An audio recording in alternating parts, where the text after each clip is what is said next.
naman natin ang Sorsogon Sports Complex, 16,000 Blue Roses at ang Sorsogon Skyview. Ang gaganda, no? Alamin natin yan mula kay Patricia Denise Bungat sa detalye. Welcome, Ngani! Samahan po ninyo ako upang makita natin ang kagandahan ng Sorsogon. Puntahan natin ang Sorsogon Sports Complex, 16,000 Blue Roses, at ang Sorsogon Skyview para tayo ay makapag-relax ngayong long weekend.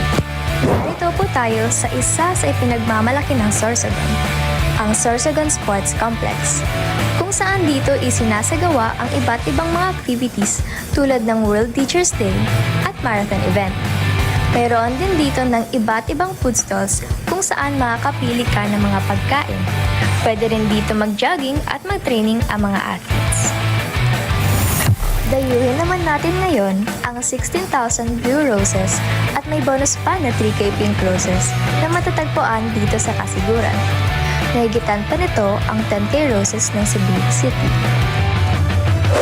Di naman natin ipapahuli ang Skyview na matatagpuan dito sa Rizal, kung saan tayo ay makakapaghayahay habang tinatanaw mo ang overview ng Sorsogon City. Mayroon din resto bar kung saan makakakain habang ina-appreciate ang magandang tanawin. Sa ngayon ay saksihan natin ang sunset.